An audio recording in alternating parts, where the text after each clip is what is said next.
যুব ক্রীড়া মন্ত্রণালয়, ক্রিকেট বোর্ডের আমিনুল ফাহিম সাহেবেরা প্লাস নির্বাচন কমিশন বিনি সুতার মালা গেঁথে ফেলেছেন, যে মেলা আমার গলায় উৎসেন কালো করবে না।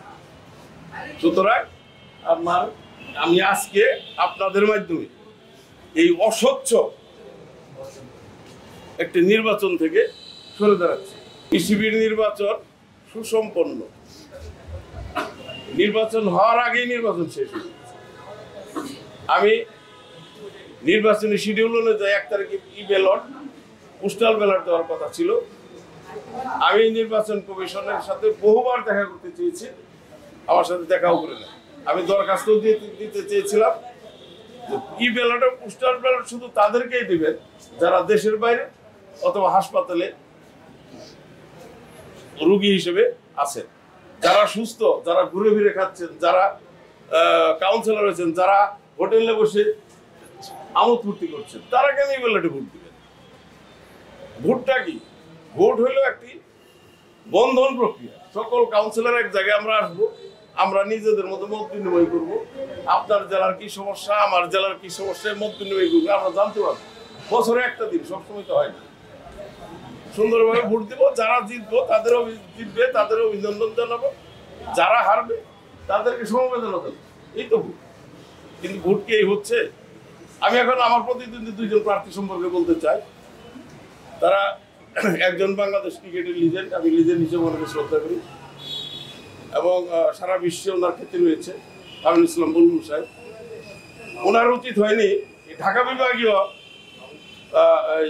আঞ্চলিক ক্রিকেট সংস্থার কেউ প্রার্থী হন। উনি কোনোদিনই ঢাকা বিভাগের কোনো জেলারই কোনো সদস্য ছিলেন না, কোনো জেলারই কোনো ক্রিকেট নিয়ে উনি কাজ করেন।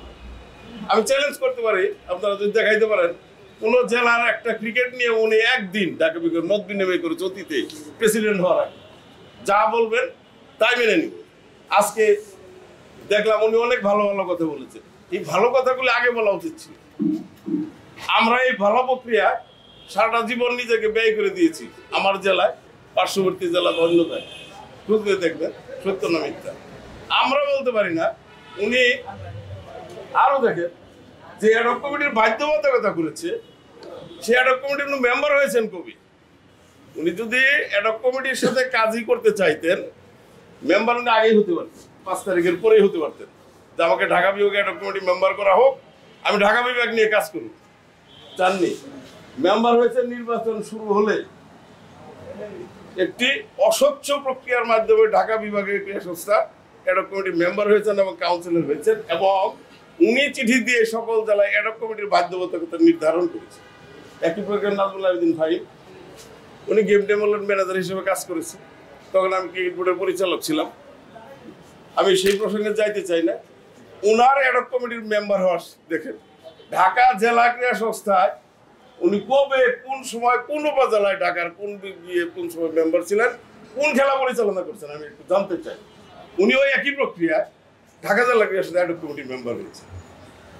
তাইলে অত্যন্ত সুকৌশলে আর সারা দেশের যোগ্য ক্রীড়া সংগঠকদের, যারা যার যার জেলার ক্রিকেট নিয়ে পড়ে থাকে, তাদেরকে বিদায় করে কিছু অপ্রাপ্ত বয়স্ক ছেলেদেরকে ক্রিকেট বোর্ডের কাউন্সিলর বানিয়েছে গেল।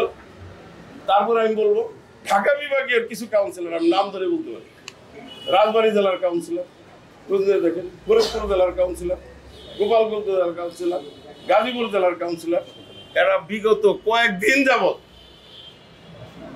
হোটেল শেরাটনে অবস্থান করছেন। তাদের কি এতই পয়সা আছে? নিজের পয়সায় তারা হোটেল শেরাটনে অবস্থান করে ভোট পরিচালনা করছেন। এর নাম নির্বাচন। আমিনুল ইসলাম বুলবুল সাহেবকে আমি এই নির্বাচন নিতে একজন ভোটার, আমি ওনার ভোট চাইতে পারি, একটা দিন আবার ফোন রিসিভ করেননি উনি, একদিনও না, বা পাল্টা কোনো মেসেজও পাঠাননি যে আমি পরে আপনাকে ব্যাক করতেছি, করেন নাই। এটা তাহলে কিসের ভোট? আমি যদি একজন ভোটার কাছে ভোটই চাইতে না পারি, কিসের ভোট? আমি 4 জন কাউন্সিলরের ফোন নম্বর এখন পর্যন্ত পাইনি, বিসিবি আমাকে দেয়নি। 4 জন কাউন্সিলর, তাহলে ভোট কি? তাহলে আমি কিভাবে ভোট করবো? ভোটটা তো স্বচ্ছ না। আমি প্রমাণগুলি দিচ্ছি, আপনার প্রমাণ নেন। তারপরে আমি এই ব্যালটের ব্যাপারে নির্বাচন কমিশনকে 1 তারিখে বললাম যে আপনারা আজকে 4টে পর্যন্ত ই ব্যালটের তথ্য দেওয়ার কথা। আমি একজন প্রার্থী, আমাকে তথ্য দিন। আমি লিখিতভাবে জানাতে চাইলাম অফিস বন্ধ, কিচ্ছু নাই, তারা কোথায় বসে কোনো ঠিকানা নাই। নির্বাচনের কাজ থাকবে, নির্বাচন যতদিন চলমান থাকবে নির্বাচন কমিশনের অফিস সবসময় এখানে খোলা থাকবে। আমাদের নানান বিষয় নিয়ে আমরা কথা বলতে পারি। ওনারা আসেন নাই, বহুবার ফোন করেছি আমি, ফোন প্রমাণ দেখাতে পারি, ফোন রিসিভ করে না। পরবর্তীতে আমি সিওর সাথে কথা বললাম, সিওকে বলার পর সিও তাদের সাথে কথা বলবো। তা আমি বললাম যে আমার টেস্ট পর্যন্ত জানা দরকার নাই, আমার দরকার আমার বিভাগে কতজন নিয়েছি, কে কে নিয়েছি, এই তথ্য আমি পেতে পারি। ওই তথ্য আমরা দিতে বাধ্য নই। আমি বললাম অবশ্যই বাধ্য, তাহলে বলেন আমাকে, আমি নির্বাচন থেকে সরে যাই। ফোন রেখে দিল, ফোন আর ধরলেন না। পরবর্তীতে সিওর মাধ্যমে জানতে পারি ঢাকা বিভাগ থেকে 7 জন ব্যালট নিয়েছে। আজকে পত্রিকার মাধ্যমে আজকে পর্যন্ত আমি নির্বাচনে ছিলাম, আজকেও আমি একজন ভোটারের কাছে যাকে ফোন করে কোনোভাবেই ধরতে পারি, সেই গোপালগঞ্জের ভোটার। গোপালগঞ্জে আমি ভোরবেলা গিয়েছি তার বাসায় গিয়ে, যে তাকে ধরেছি ভোটটা, সেও সেখানে ভয় পায়। আমি আপনাকে কিভাবে ভোটটা দেবো? আমার ভোটটা তো মন্ত্রণালয় যেভাবে বলবে আমি সেভাবে ভোট দেবো। তা নির্বাচন কোথায় আছে? যুবক্রীড়া মন্ত্রণালয়, ক্রিকেট করে আমি বাহির সাহেবেরা, প্লাস নির্বাচন কমিশন বিনি সুতার মালা গেঁথে ফেলেছেন, যে মেলা আমার গলায় উৎসেন কালেও করবে না। সুতরাং আমি আজকে আপনাদের মাধ্যমে এই অস্বচ্ছ একটি নির্বাচন থেকে সরে দাঁড়াচ্ছি। তবে ক্রিকেট থেকে নয়, স্পোর্টস থেকে নয়, আমি একজন ক্রীড়া সংগঠক, আমি আপাতমস্তক একজন ক্রীড়া সংগঠক। আমি গর্ব করে বলতে পারি দুঃসময়ে আমি ক্রীড়াঙ্গনের পাশে থেকেছি, আসি, ভবিষ্যৎ থাকবো। এটা আমার নেশা, এটা আমার ধ্যান জ্ঞান।